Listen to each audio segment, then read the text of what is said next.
Bwana Yesu asifiwe sana. Ninayo kila sababu ya kukuletea neno la Mungu jioni ya leo. Mwambie jirani yako uko tayari?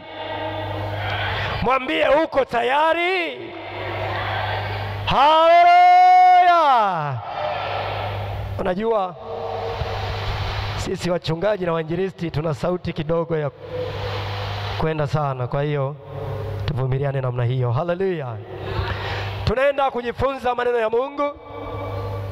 Somo kuhusu wewe unamtumainia nani katika wokovu wako. Wewe unamtumainia nani katika wokovu wako. Bwana Yesu asifiwe sana. Tumaini zipo nyingi. Tumaini zipo nyingi hapa duniani.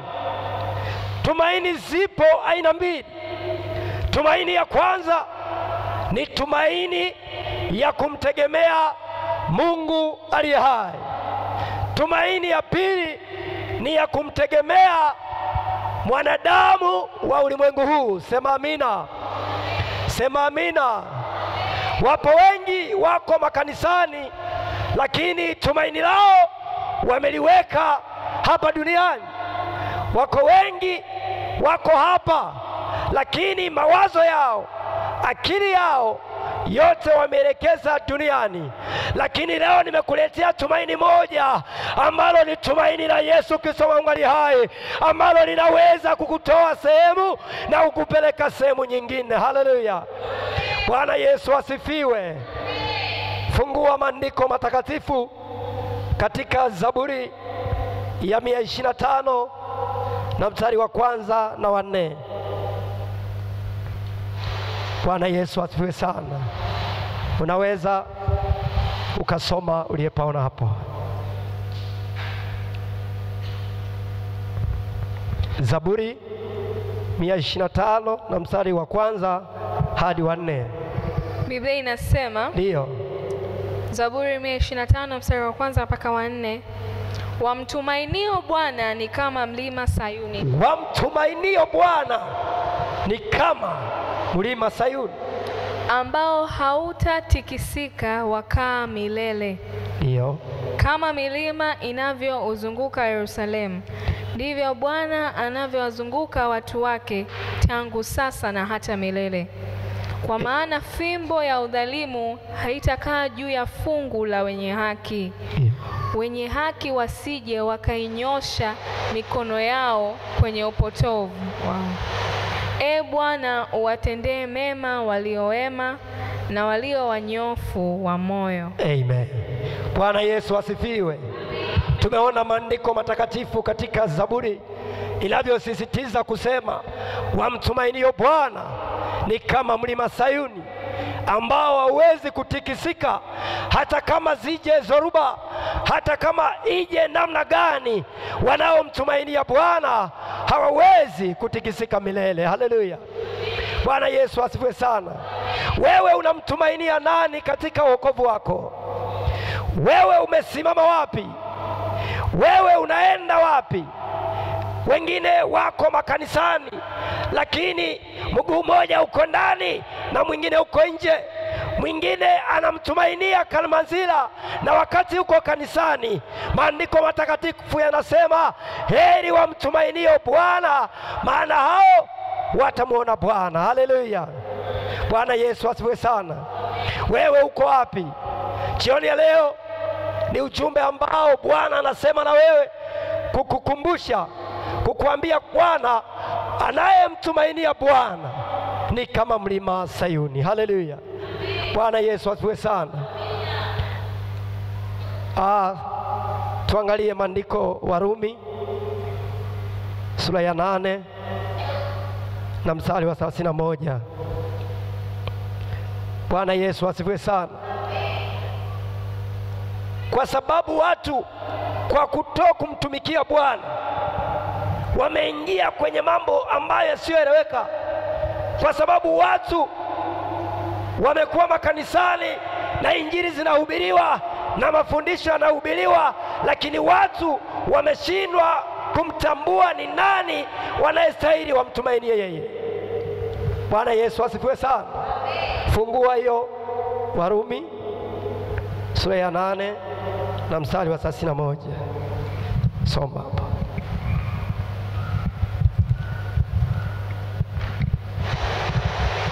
Biblia inasema, ndio, Warumi 8:31, basi tuseme nini juu ya hayo?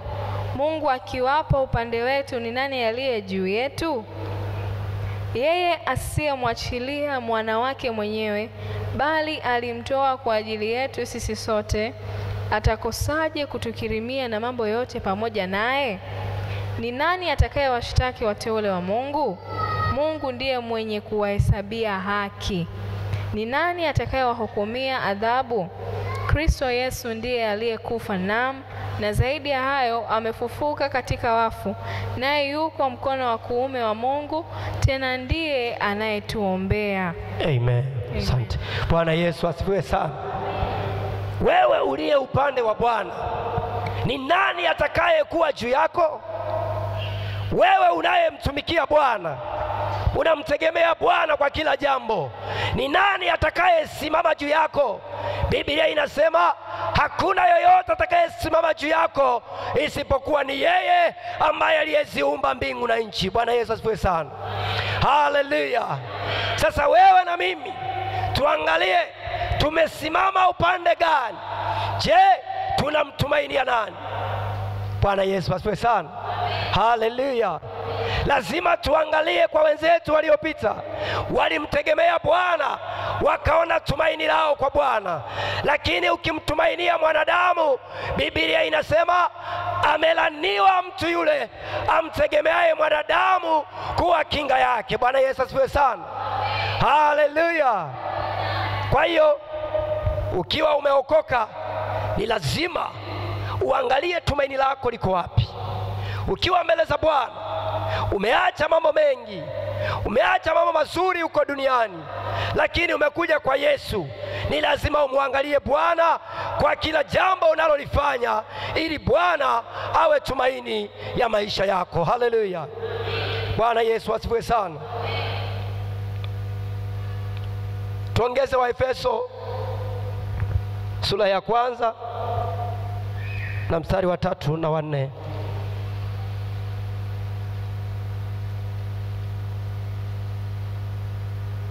Waefeso 1 sura ya 3, sura ya 1 mstari wa 3 hadi wa 4.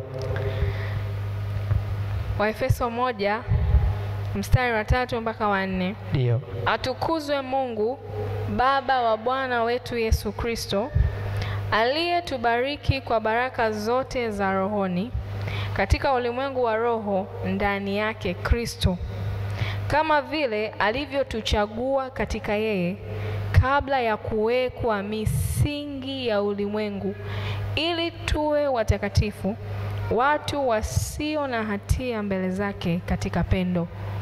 Amen. Bwana Yesu asifiwe. Ukisha mtumainia Bwana, amesha kuchagua, uko katika pendo lake, ni lazima utembee katika njia yake, ni lazima usimame katika utakatifu wake, ili unapomwendea Bwana, ili yeye aweze kujibu haja ya moyo wako. Kwa nini Wakristo sasa hivi wengi wanasema kwa nini Mungu ajibu? Ni kwa sababu tunajichanganya katika kumtumainia Bwana.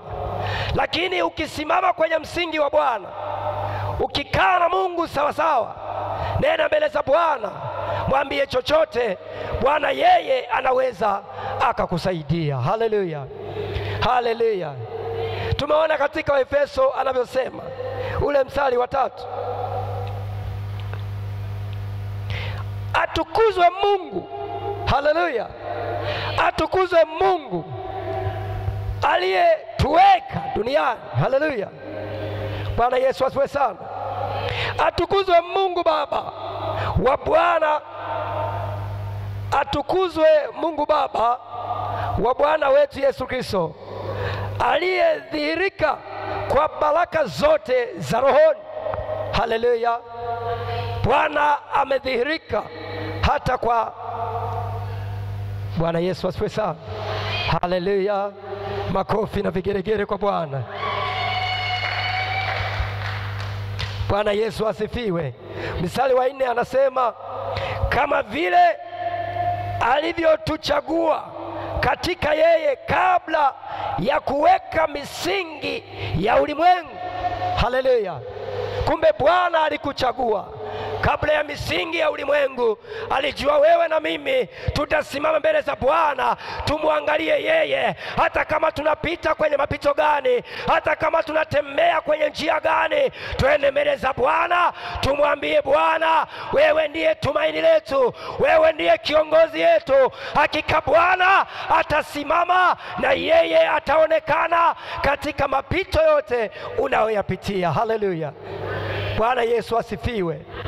Ni wewe na mimi kusimama kwenye zamu yetu, ni wewe na mimi kukaa na Bwana kila unakopita, kila unapomtumikia Bwana. Wewe umwangalie Bwana, haijalishi kuna zoruba gani, haijalishi kuna mapito gani, wewe mwangalie Bwana. Yeye aliyeziumba mbingu na nchi yuko tayari kukusaidia katika maisha unayoyapitia. Haleluya. Bwana Yesu asifiwe. Kabla ya misingi ya ulimwengu yeye alikutambua. Kabla ya misingi yeye alikujua, yeye alikutambua. Bwana Yesu asifiwe sana. Haleluya. Haleluya. Najua ukiwa umeokoka kwa Yesu unakuwa na raha sana, kwa sababu unapotembea unakuta unao ujasiri kwa sababu unayemtumikia. Haleluya. Bwana Yesu asifiwe. Haleluya. Mungu ni mwaminifu. Ukimtumaini yeye, ukamwangalia yeye, hakika Bwana anaweza kufanya vitu mpaka wewe mwenyewe ukashangaa. Bwana Yesu asifiwe sana. Haleluya. Sikiliza nikwambie ushuhuda mmoja. Mimi niko Majengo pale.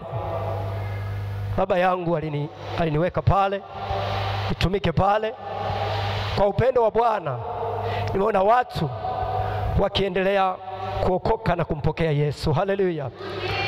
Kwa nini? Kuna kitu kimoja Baba alikitamka, akasema nimekuweka uwe kinara kwa mataifa. Haleluya. Haleluya. Nilivyokwenda pale Majengo, nilifunga siku 3 kavu bila kula.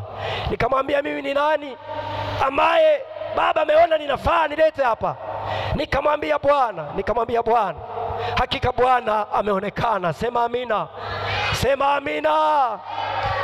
Kwa hiyo ukimwangalia Bwana, haijalishi unapita wapi, haijalishi unatembea kwenye msingi upi, lakini ukienda mbele za Bwana, ukamwangalia Bwana, ukamwambia yeye, Bwana, wewe ndiwe uliyeniita tangu misingi ya ulimwengu. Nimekuja niangalie sasa, ninahitaji uniinue, ninahitaji uniwezeshe. Bwana atasimama na wewe na yeye atatenda. Sema amen. Haleluya. Najua saizi Baba akija Majengo lazima atakunywa supu, kwa sababu Mungu ametengeneza watu. Amen. Haleluya. Haleluya. Kwa maombi yako na kwa maombi ya baba yangu akiwa aliyeniweka pale, nimemwona Bwana akitenda miujiza mikubwa. Sema amina. Yupo mama mmoja alikuwa amepitisha kujifungua miezi 12. Siku hiyo nimefanya ibada ya Ijumaa, nikaita watu wa kuombea. Yule mama niliyomgusa mapepo yakalipuka. Akasema tulikuwa tumezuia hii mimba ili tuiondoe, lakini nikamwambia Bwana, kama uishivyo leo ni mwisho, lazima jifungue, lazima jifungue kwa jina la Yesu mwana Mungu aliye hai. Yule mama usiku huo akaenda kujifungua. Sema amen. Nikasema Baba aliyenileta hapa kupitia Mungu aliye hai, ninatumika chini ya kifuniko chake. Ni lazima muondoke na Bwana lazima tawale kwenye nyumba hiyo. Haleluya.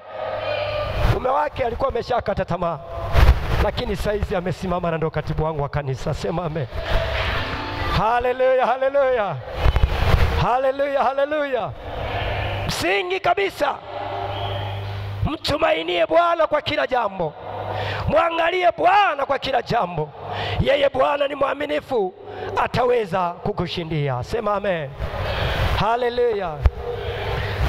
Mambo ya kuzingatia, andika katika wokovu wako, mambo ya kuzingatia ili Bwana akuinue. Ukiwa unaamini umeokoka, ni lazima kukubali kuongozwa na Roho Mtakatifu. Ukiwa umeokoka, ni lazima ukubali kuongozwa na Roho Mtakatifu. Hiyo ni ya kwanza. Ya pili, usikubali mafundisho ya uongo. Haleluya. Usikubali mafundisho ya uongo. Bwana Yesu asifiwe. Neno la Mungu litasema, watu wengi watakuja kwa jina langu akisema mimi ni Kristo, nao watawadanganya wengi. Bwana Yesu asifiwe sana. Kwa hiyo ni lazima ushike hapo. Usikubali mafundisho yoyote ya uongo. Lazima usimame na Bwana, na Bwana atakutendea. Haleluya. Ya tatu, usiwe mtu asiyekuwa na maamuzi. Usiwe mtu usiyekuwa na maamuzi kwa Mungu aliyekuumba. Usiwe mtu asiyekuwa na maamuzi kwa Mungu wako aliyekuumba. Haleluya. Bwana Yesu asifiwe sana. Tupo hapa, wengine hatuna maamuzi, wengine hatuelewi. Bwana Yesu asifiwe. Labda nikwambie kitu kimoja. Wakati mimi natumika huko AGT, mimi nilikuwa mwinjilisti, sio mchungaji. Hiyo kuwa huko ilipewa kama wiki moja kuhubiri na pekee katika siku ya ibada ya Jumapili, sipewa nafasi. Bwana Yesu asifiwe. Leo wanaoishi na mambo yao. Haleluya. Lakini kama Bwana wakati baba alihitaji kuja hapa, ilikuwa ni maombi yangu tangu mtoto kwa anahitaji kuja. Bwana Yesu asifiwe sana. Wakati nilipigia simu aliniambia, nikasema na hiyo hivyo kama Mungu alipanga. Bwana Yesu asifiwe sana. Kwa sababu Mungu wetu ni mmoja. Haleluya. Lakini nikueleze kwamba baba yetu yuko vizuri. Unajua ni kwa nini sio? Kuna wengine wanakuwa na baba, lakini baba anakuwa anatambua sio, lakini baba Yesu anatambua. Sema amen. Haleluya. Haleluya. Ikiwa baba yangu anajisifu kwa sababu inajua ile Mungu aliyoweka mkono yangu, pia inatembea kukulinda, pia inatembea kwa kazi, pia inatembea kuokoa na kuponya kwa jina la Yesu mwanamke hapa. Usithubutu siku moja kusema kwamba wewe ndio umekosa aliyemweleza kweli haya. Haleluya. Haleluya. Basi mtu wa Mungu usichoke sana. Ili niachie hapo. Niseme kwamba Mungu akubariki sana kwa neno hili aliyesikia katika jina la Yesu. Amen.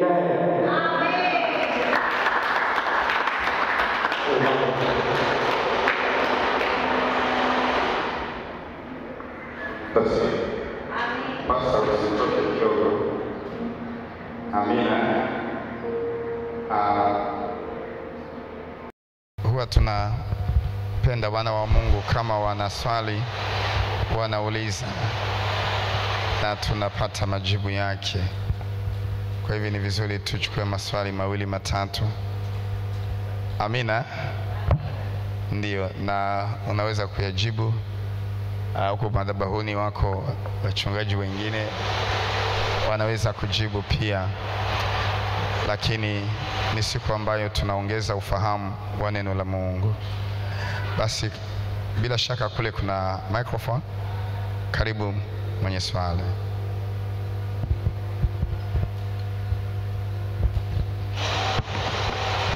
Haleluya. Bwana Yesu asifiwe. Tunashukuru mwalimu kwa somo la kumtumainia Mungu. Na katika kufundisha umetuambia mambo mawili kama sio matatu ya kuzingatia katika safari ya kumtumainia Mungu. Na moja ya kitu ambacho umetufundisha ni kwamba lazima tukubali sisi kuongozwa na Roho wa Kristo. Bwana Yesu asifiwe. Biblia inasema katika Wagalatia 4:6 ya kwamba Mungu alimtuma Roho wa mwanae ndani ya mioyo yetu. Na nia ya Mungu kumtuma Roho wa mwanae ndani ya mioyo yetu ni kutuongoza katika ile kweli, kwa sababu tunaona katika Yohana 14 Yesu anasema atakapokuja huyo Roho wa Kristo atawaongoza, atawakumbusha, si ndio? Atawafundisha katika kweli yote. Lakini Biblia inasema nia ya mwivi haji ila aibe, si ndio? Kwa hiyo shetani anapokuja nia yake ni kutaka kuiba ule uwepo wa Roho Mtakatifu. Sasa mimi nina swali. Ukiachana na dhambi, ni mambo gani ambayo au ni roho zipi ambazo shetani atatuma kwa mwamini ili kuweza kuondoa uwepo wa Roho Mtakatifu ndani ya moyo wake? Narudia. Ukiachana na dhambi, ni mambo gani au ni roho zipi ambazo shetani atatuma ndani ya moyo wa mwamini ili kuweza kuondoa uwepo wa Roho Mtakatifu? Asante. Haleluya. Amen. Bwana Yesu asifiwe sana. Ni roho zipi zinazoweza kutuondoa, si ndio? Si ndicho nilichosema? Haleluya. Bwana Yesu asifiwe. Nani anaweza kumsaidia?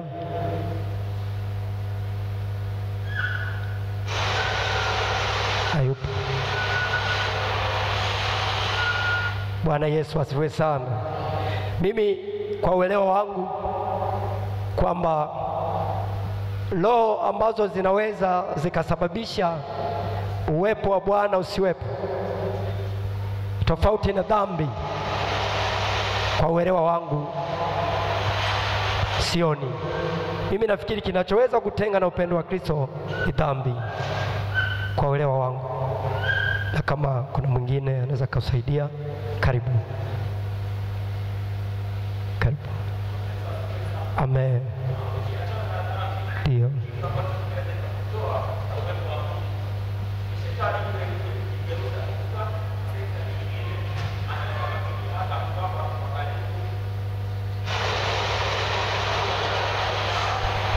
Mike.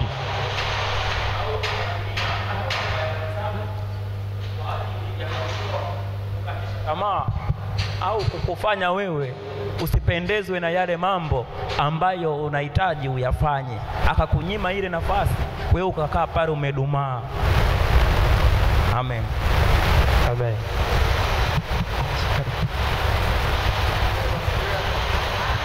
Haleluya. Ngoja tusaidie kidogo. Bwana Yesu asifiwe sana.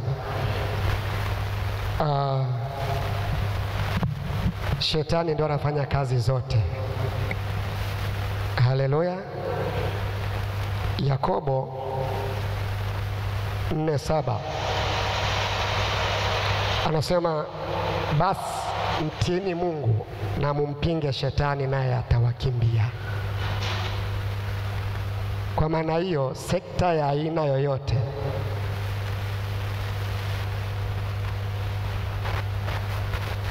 shetani ndio anaituma kwa mwanadamu ili mwanadamu aharibikiwe.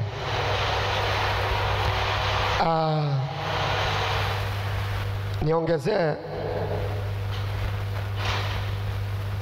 Petro wa kwanza 5:8 anasema, muwe na kiasi na kukesha, kwa kuwa mshtaki wenu Ibilisi huzunguka kama simba angurumaye akimtafuta mtu ammeze. Kwa hiyo shetani kazi yake iwe ni dhambi mbaya, iwe dhambi ndogo, yeye ndio anaisababisha. Haleluya. Haleluya. Mungu awabariki. Merizika bado. Amen. Karibu mama. Bwana Yesu asifiwe sana. Mimi ninavyojua, ukiokoka kuna roho kabla hujaokoka kuna roho ambazo unakuwa unazitumikia wewe na zenyewe zinakutumikisha. Kwa hiyo ukiokoka, roho zile ambazo ulikuwa unazitumikia na zenyewe zinaweza zikakufuatilia ndani ya uokovu. Kwa hiyo ndo maana wanatuambia, wanatufundisha kwamba tukiokoka tujipange sawa sawa, tuombe kwa kukesha, tuombe kwa nguvu, tukikata zile roho ambazo ni za nyuma tulizozitumikia ujanani. Mungu awabariki. Amina. Swali la kwanza nasema hajalielewa bado. Niombe, karibu tusaidie hapo.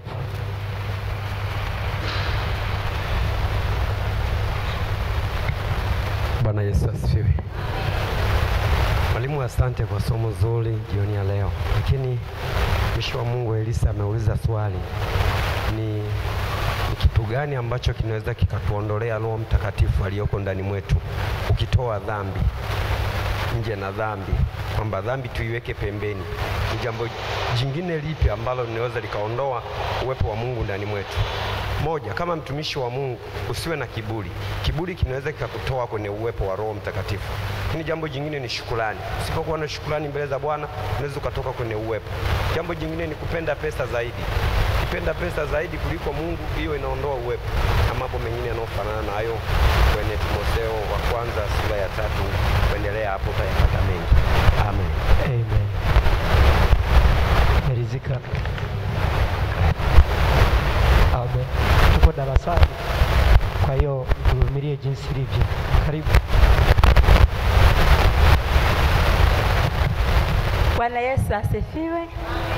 Hili somo limetukusa wengi, yaani kila mtu anapenda lijibie, lakini kila mtu analijibu kwa usahihi. Yaani kwenye wokovu mimi ninavyoona kuna njia 3. Upande wa Roho Mtakatifu ni chombo kingine.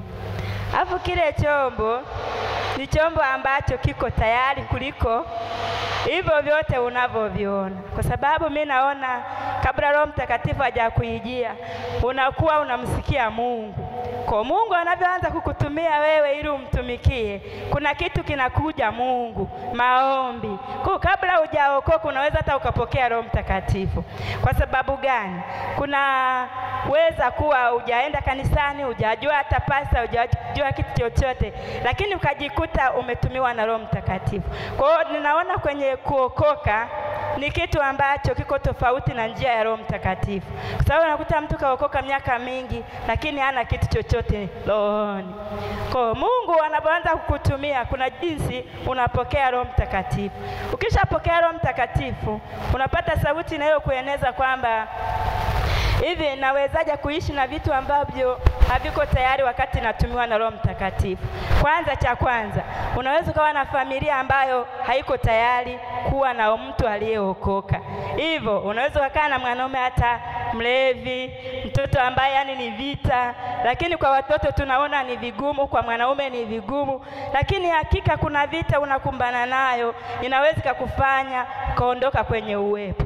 Lakini pia ukiwa na Roho Mtakatifu unashirikisha watumishi wako, unawaambia huwa nina vita kama hii na hii, basi watumishi wanashughulikia lile swali, kwa sababu wewe unatafuta huku na huku, ila unapata roho inayokukumbusha kuuliza watu waliosimama ili wewe usipotee.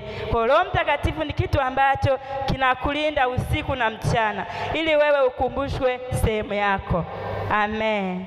Amen. Amen. Amina. Naona muuliza swali na yeye anataka sijui aongeze.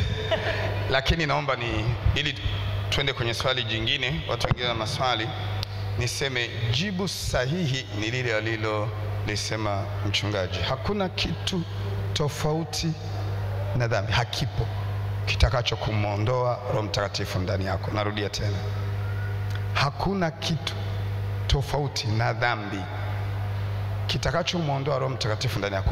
Kama kweli una Roho Mtakatifu, hakuna kitu kitakachomwondoa. Na Biblia inasema ikiwa kweli una Roho Mtakatifu na umejazwa na Roho Mtakatifu, hautatenda dhambi. Na niseme wote waliosema wamesema vizuri, lakini shetani hufanya kazi akipewa nafasi. Jamani, narudia, shetani huingia kwenye maisha ya mtu akipewa nafasi, na kitu kinachompa nafasi shetani ni dhambi. Sisi tunakwenda pamoja. Kitu kinachompa shetani nafasi kwa mtu ni nini? Kwa hivyo usipotenda dhambi, shetani hawezi kuingia kwenye roho yako. Mwanadamu kila wakati ana roho mbili ndani yake, roho ya kwake mwenyewe, ya kwangu Eliasafi Matayo, na roho wa Mungu ama Roho Mtakatifu. Kama sina Roho Mtakatifu, nitakuwa na roho wa nani? Wa Ibilisi. Kila wakati mtu ama atakuwa na roho yake mwenyewe pamoja na roho wa Bwana, au anapotenda dhambi tu roho wa Bwana anatoka, anaingia roho wa shetani. Hakuna hata wakati mmoja mtu atasema yeye yupo tu, hana roho wa Mungu na hana roho wa shetani. Fikiria tu mwanzo wa dhambi. Adamu aliishi kabla ya Eva ya kuumbwa na hawakula tunda, shetani hakupata nafasi. Haleluya. Lakini dhambi ilipoingia, ndipo roho wa Bwana anatoka. Kiburi ni dhambi, sio dhambi?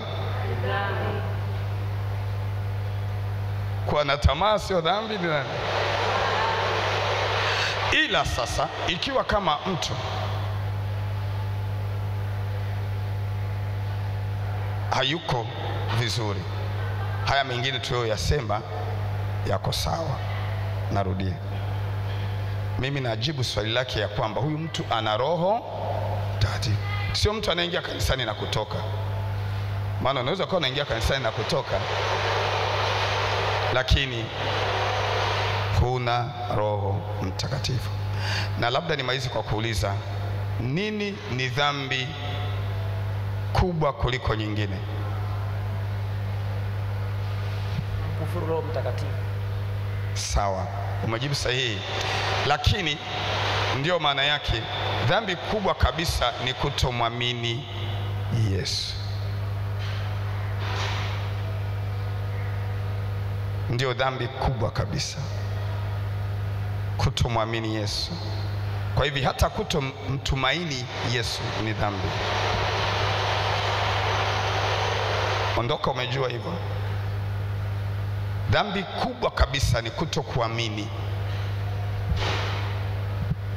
Kwa hivyo ni kama umeshatoka kwenye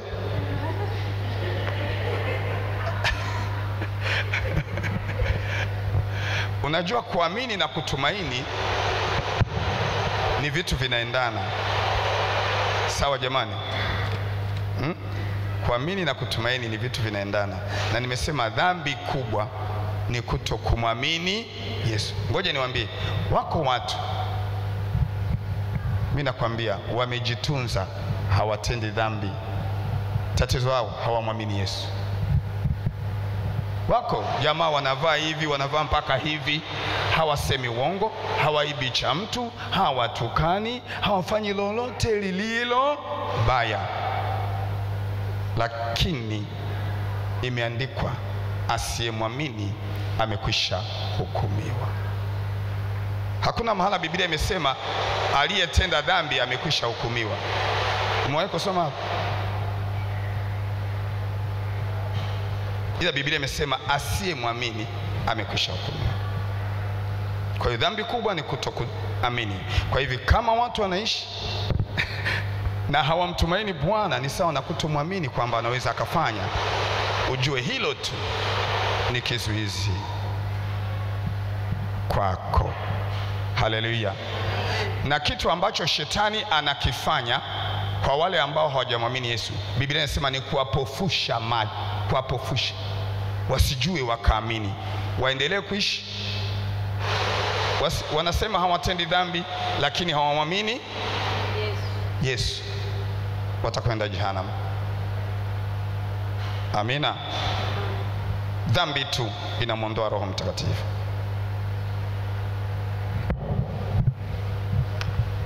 Bwana Yesu asifiwe. Nashukuru sana askofu kwa kunisaidia. Mimi naomba nisaidiwe kitu. Kabla ukisoma ile Yakobo 1:14 anasema tamaa huzaa dhambi na dhambi huzaa mauti. Sasa kiburi ni dhambi, uongo ni dhambi, kuwa na hasira, maana Biblia inasema tuwe na hasira lakini jua lisi kama haijatoka. Okay. Kuwa na hasira ni dhambi. Sasa mimi naomba kujua katika maisha hivi tunavyoishi kawaida, kuna vitu ambavyo shetani huwa anaandaa mazingira ya sisi kutenda dhambi. Sasa Biblia inasema shetani asipate kutushinda kwa sababu hatukosi kujua fikra zake. Sasa sisi kama waamini, kabla sijaanguka au kabla sijatenda dhambi, nini kitanisaidia kujua kwamba huyu kweli, yani nini kitanisaidia kujua kwamba hapa ni shetani anataka kuharibu? Labda hii ni roho ya hasira, hii ni roho ya kiburi, natakiwa ni dhambi, na nikiwa na dhambi siwezi kumwona Mungu. Sasa nini kitanisaidia kuidentify? Karibu. Yuko mchungaji pale, unaweza mpa kipaza sauti. Haleluya. Tutasoma Warumi sura ya 8 mstari wa 9. Naomba mtu mmoja asome hapo. Warumi sura ya 8 mstari wa 9. Kama umepofikia. Au ngoja nisome. Nasema hivi: ikiwa Roho wa Mungu anakaa ndani yenu, nanyi hamufuati mwili bali mwaifuata Roho. Lakini mtu awaye yoyote asipokuwa na Roho wa Kristo, huyo sio wake. Haleluya. Ina maana nachangia tu pale alipozungumza askofu kwamba kama una Roho wa Kristo hauwezi kutenda dhambi. Ina maana utatenda dhambi kama ndani yako hauna Roho wa Kristo. Kwa sababu hii, kama una Roho wa Kristo, naomba nidadavue vizuri, ukiwa na Roho wa Kristo ndani yako, kwa sababu tumeuvaa mwili. Haleluya. Kuna nyakati roho ya shetani inaweza kaingia ndani yako ufanye maovu, ila kwa kuwa ile Roho wa Kristo yuko ndani yako, kabla hujachukua hatua ya kwenda kufanya maovu, Roho anaweza kukupiga, kukuonya usichukue hatua ya kwenda, na ukilazimisha atakaa pembeni, utakwenda. Baada ya ukishafanya unaanza kujutia. Hebu mchapie Yesu makofi na vigeregere kama. Maswali yanaongezeka. Hajarizika bado. Elisa, unamsaidia mama? Tutakusaidia au swali? Karibu. Bwana Yesu asifiwe. Mimi ninalotaka kujua, hivi mrokore amevaa damu na nyama, kwa hiyo wakati wowote anakaa ndani ya Roho Mtakatifu ili asijaribiwe au la? Ongeza swali. Bwana Yesu asiwe sana. Amen. Yaani sisi ni wanadamu, au mimi ni mwanadamu, nimeokoka. Sasa nilipookoka, kwa hiyo ninakaa na Roho Mtakatifu wakati wowote. Shetani ibilisi hawezi kunijia kunitoa kwenye mstari au la? Amina. Unataka kuongezea kwenye swali? Okay, labda kama unarudia kwenye lile lililopita, alafu tujibu pamoja na hili. Amina. Bwana Yesu asifiwe. Amina. Sasa mimi naomba hapo kuuliza swali hapo. Ametuambia kuhusu Warumi 8:9 ya kwamba Roho wa Kristo ndiye anayetusaidia sisi kukataa dhambi. Naomba kuelewa huyu Roho wa Kristo ambaye mpaka sasa hivi yupo ndani ya mioyo yetu, sisi tunatakiwa kufanya nini kama Wakristo tuliokoka ili kuhakikisha anazidi ndani ya mioyo yetu? Kwa sababu kuna mahali Biblia inasema msimzimishe Roho. Ina maana kuna vitu ambavyo vinafanya tunamzimisha Roho. Sasa ni vitu gani vitakavyonisaidia mimi na Mkristo mwenzangu ili tusimzimishe huyu Roho? Asante. Haleluya. Bwana Yesu asifiwe sana. Amina. Mambo ya Nyakati wa kwanza sura ya 16 na mstari wa 11 anasema, mtakeni Bwana na nguvu zake, utafuteni uso wake siku zote. Kwa kitakacho kusaidia wewe ili Roho wa Kristo endelee kukaa ndani yako na aendelee kutulia, ni kuendelea kumomba Bwana akupe nguvu. Endelea kumwambia Bwana akusaidie nguvu, na hiyo nguvu haitokuja kama hautokuwa ni mtu wa kupenda maombi. Haleluya.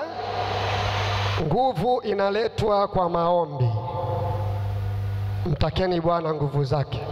Anatuambia tumtake na nguvu zake kwa sababu alijua sisi ni wanadamu, kuzimu anatuinda kila kona. Mungu awabariki. Bwana Yesu asifiwe. Sasa ili swali ama maswali yanahitaji kipindi kingine cha mafundisho. Kwa hivi nadhani nitaandaa somo kwetu sote. Naomba ufahamu tu kwa sasa ya kwamba wokovu ni progressive, una hatua. Kuna hatua ambayo mtu akifika ndio hatendi dhambi. Amina. Hiyo hatua inaitwa glorification. Kuna hatua ya kwanza inaitwa salvation, ya pili inaitwa regeneration. Unakuwa. Nimekuwa naambia baadhi ya watu kumpokea Roho Mtakatifu ni tofauti na kujazwa Roho Mtakatifu. Kwa hiyo stage ambayo hii unasema ukiwa na kiburi, kuna stage ya kujazwa ambayo ukifika wala kiburi hakipo. Kama mnanielewa eh? Yes. Wala tamaa haipo. Sawa? Wala kusema uongo wala yani hivyo havipo. Hiyo ni stage ya glorification. Na hiyo ndio tunasema huyo mtu huwezi ukamtoa popote pale. Na kwa swali la mama Dorcas pastor pale, huyo mtu kila wakati yuko na Roho wa Kristo. Na Roho wa Kristo anafanya kazi kwa roho zile 7 za Mungu. Kwa hiyo hata ufahamu wake, kuongea kwake, kufikiri kwake ni kimungu Mungu. Jamani sawa? Yuko mtu hapa amempokea Yesu, amempokea Roho, lakini bado ni mchanga. Huyo bado tu tamaa itamuingia. Huyo bado tu itakuwa ni rahisi shetani kumdanganya. Bwana Yesu apewe sifa. Mmoja katika Biblia ambaye alikuwa amefika nafasi kama hiyo, ni nani unaweza kumfikiria? Na mwingine? Na mwingine? Wako wengi. Hata Ayubu, kama Mungu anasema nenda uone kama utamweza, si kweli? Shetani alipewa nafasi na Mungu aende kwa Ayubu, akashindwa. Kwa hivyo nasema tutapata nafasi ya kujifunza. Wengi tulioko kanisani tuko hapa, bado tuko katikati hapa, hatujafika juu. Na ndio maana shetani anapata milango, anapata nafasi na tunaanguka na tunarudi nyuma. Mungu atupe hiyo neema. Kwa hivyo subiri somo jingine. Sasa tofauti, labda kama kuna swali ambalo halihitaji somo jingine. Amen. Karibu.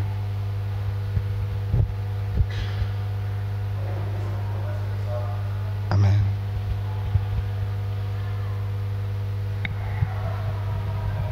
Haleluya. Asante mwalimu kwa somo zuri. Wewe unamtumaini nani? Katika vitabu ambavyo tumesoma kitabu cha Waefeso sura ya 1 na mstari wa 3 hadi 4, ambao katika neno linasema kwamba kama vile alivyotuchagua katika yeye kabla ya kuwekwa misingi ya ulimwengu, ili tuwe watakatifu, watu wasio na hatia mbele zake Kristo. Swali langu kwa mstari huu umenipelekea kusoma kitabu cha Waebrania 12 ambaye anasema tafuteni sana kwa bidii kuwa na amani na watu wote na huu utakatifu, ambapo hapana mtu atakayemwona Mungu asipokuwa nao. Swali langu litaka kuelewa nini maana utakatifu. Lakini swali la pili, wakati anauliza swali la pili mpelekee Mike katibu wa jimbo atusaidie kujibu. Yeah.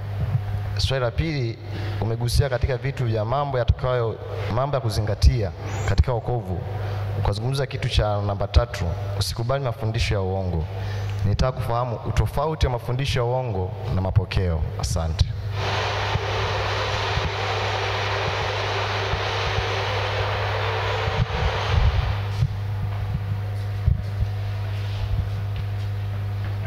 Okay, jamani, Bwana Yesu asifiwe sana.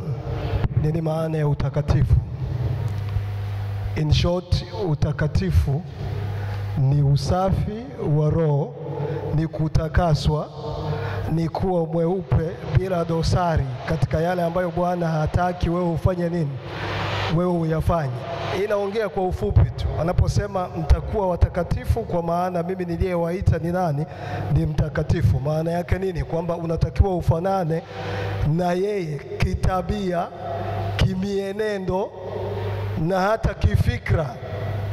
So utakatifu ni weupe, ni hali ya kuwa umetakasika, na zaidi ya yote ni kufanana na huyo ambaye ni asili ya utakatifu wenyewe. Sasa tukianza kuchambua kwa hapa kwenye lugha za asili, Waebrania wanasema nini kuhusu utakatifu? Hayo ni mambo mengine, lakini jua tu ni kutakaswa, ni kuwa mweupe, ni kuwa msafi kiroho bila dhambi ya aina yoyote. Asante. Amina. Na naomba urudie swali la pili alafu atalijibu pia. Swali lile la tofauti ya mapokeo na rudia. Naboth. Rudia swali la pili. Swali la pili kwa nasema, maana amesema kwenye pointi ya 3 kwamba usikubali mafundisho ya uongo. Nitaka kuelewa utofauti wa mafundisho ya uongo na mapokeo. Amen.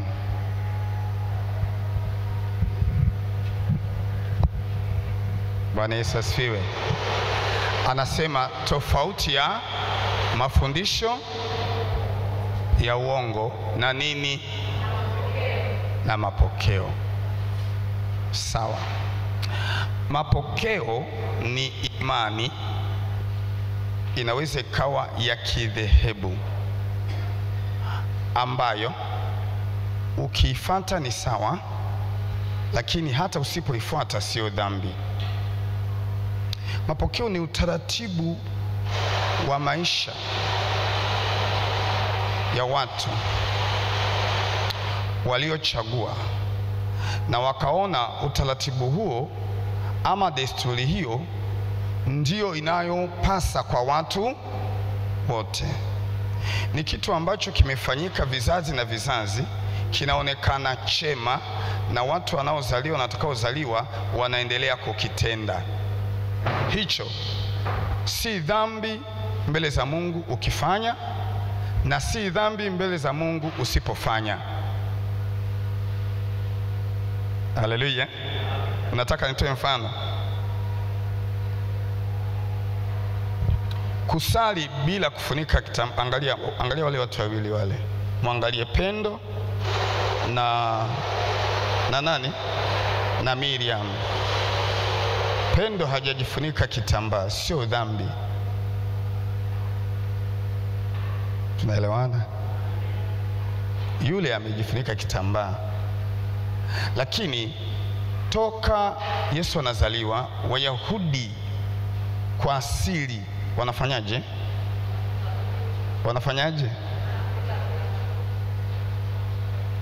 Sasa soma Wakorintho wa kwanza 11:1. Nimetoa mfano kwa wale wawili, alafu nikupeleke kwenye andiko. Kwa hivyo mapokeo ni kitu chema, kinaweza kikawa kinaongeza kitu ndani yake, sawa? Lakini ukitenda ama usitende si dhambi. Haleluya. Ni desturi nzuri, ni kitu kizuri na mbele za Bwana, lakini hata usipokitenda sio nini? Sio dhambi. Na ukitenda ni vizuri zaidi, na wengine wanaweza wakafurahi zaidi. Haleluya, amina. Inasemaje? Haujafika hapo? Wakorintho wa kwanza 11. Karibu. Au naanze kuisema kichwani? Inapendeza isomwe kwenye Biblia. Hatutaenda sana, ila nataka nikuonyeshe Paulo alivyoandika. Karibu, Biblia inasema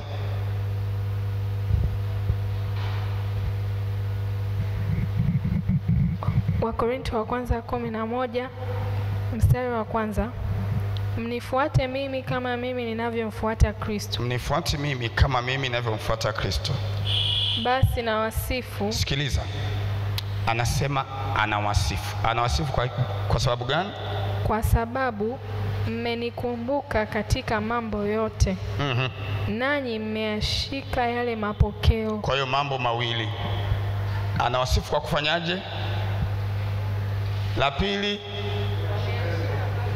yale mapokeo. Kwa hivyo yako mapokeo ambayo anataka kuyaeleza, ambayo wanayajua, si ndio? Kwa hivyo anawasifu. Kwa hivyo ni kitu chema kushika mapokeo. Endelea. Lakini neno lakini lina maana ya kwamba ushike. Kuna kitu kingine nataka niwaambie tofauti na hicho. Haleluya. Basi tuhame hapo. Nitaka tu kwa ufupi ni kuonyesha kwamba Paulo anawasifu watu kwa kushika nini? Mapokeo. Ni kitu chema. Haleluya. Lakini sasa tofauti yake ni nini na uongo? Haleluya. Haya, tusome Wakorintho wa kwanza.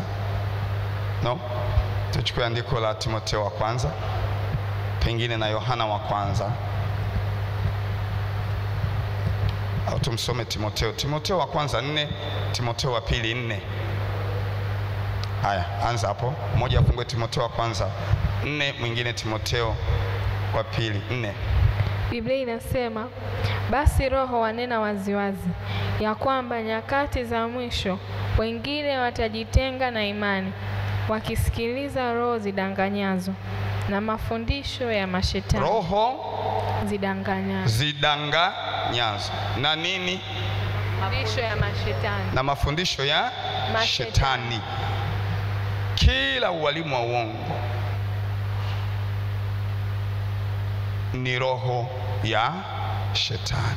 Kwa hivyo wakati mafundisho ya uongo kwa asili yenyewe tu ni dhambi, si ndio? Mapokeo sio dhambi. Endelea uangalie anavyoendelea kusema nini mafundisho ya mashetani. Endelea hapo. Biblia inasema, kwa unafiki wa watu wasemao uongo, wakichoma moto dhamiri zao wenyewe, wakiwazuia watu wasioe na kuwaamuru wajiepushe na vyakula ambavyo Mungu aliviumba vipokewe kwa shukrani. Kama hivi, nani alisema kula nani? Kitimoto. Bwana Yesu asifiwe. Haya, hebu twende, tayari hiyo imetosha. Kwa hiyo tumeshajua huku ni dhambi, si ndio? Ni nini? Ni dhambi. Huku sio dhambi. Mapokeo sio dhambi, ni kitu chema. Haleluya! Na inatakiwa tuyalinde, si kweli? Yako enzi na enzi, kabla hatujazaliwa yapo mambo yanafanyika ni mema, tuyaendeleze jamani, sawa? Sasa tusome Timotheo wa pili. Soma Yakobo 3, tumalizie hapo. Yakobo 3. Nimesema acha lile linasema, na kuagiza wewe Timotheo kwa jina la Yesu Kristo atakaye wahukumu walio hai na wafu. Lakini nataka Yakobo 3:1.